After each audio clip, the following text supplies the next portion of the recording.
Okay, so I grew up in the church because my mom was a very devoted Christian. She's always in the church to the extent that some people begin to think that she was or she is or she was a pastor at that time. My elder brother told me that people come from afar to come to her for prayers. So you can see that we were all in at that time. Sunday service, we don't miss it.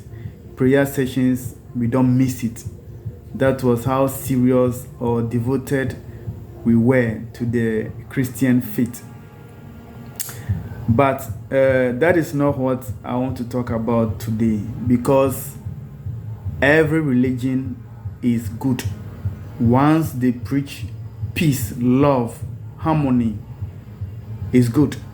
The reason why there's conflict among religious groups is because of the bad note. People that are in the faith but they don't practice the principles, they are the reason for conflict among the religious groups. So that's just by the way. Anyway, what I want to talk about is I want to talk about some experience or some things I observe in the church. What I realize is that I have seen a lot of pastors. I mean, the old, the young, the newly inaugurated pastors. I've seen all of them. I've seen their operations. So I know I can see some few things, or I've made some few observations.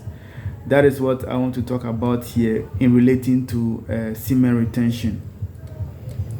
So the young pastors, when they are not married, when they mount the pulpit to preach, you can see their strength. You can see the energy that emanate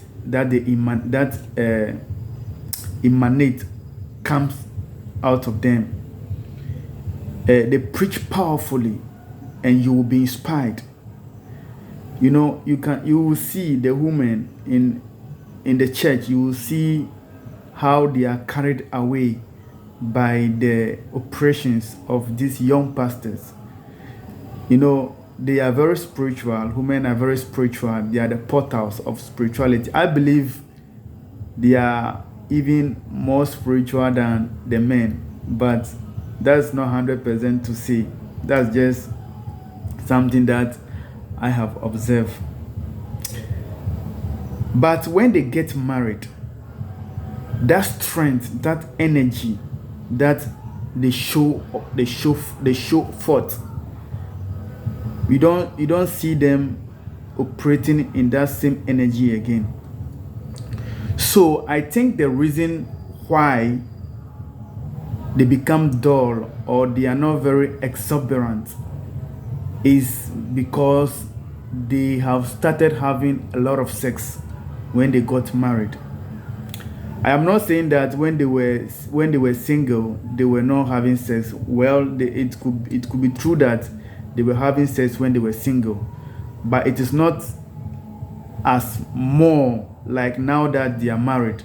So because they are married, even if they don't want to have sex, their wives will demand that they should have sex. So they will have a lot of sex. I think that is the reason why their energy levels reduces, because the sexual energy is no more circulating within them. The sexual energy is now draining. There's a drain. It's being drained because of their sexual activities, so they don't become powerful. You know, sometimes when they don't get married, when they are on stage, you just feel it.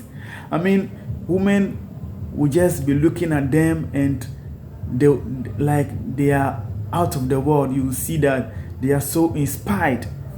You know, I'm talking about women because I see this happening a lot of times where they are in tune with the energy of the preacher man.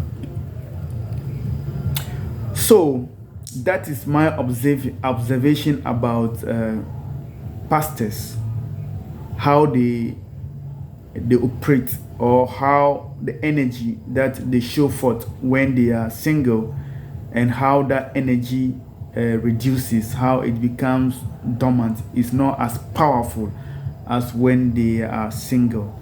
The sexual energy is the creative force, because it is a force, or it is an is something that creates life. So when that energy, that creative energy, is circulating within you, it affects everything that you do in a positive way. But the moment you start to release them, you realize that how vibrant your life is, it will begin to reduce, because that energy is no more circulating within you. So that is my observation about pastors, preacher men, when they are single and when they get married.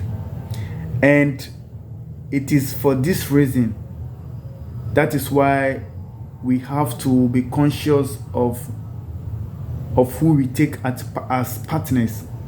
You have to make sure that her values resonate with your values, so that the two of you can grow on the spiritual journey and enjoy all the benefit therein. So thank you for being with me. More love.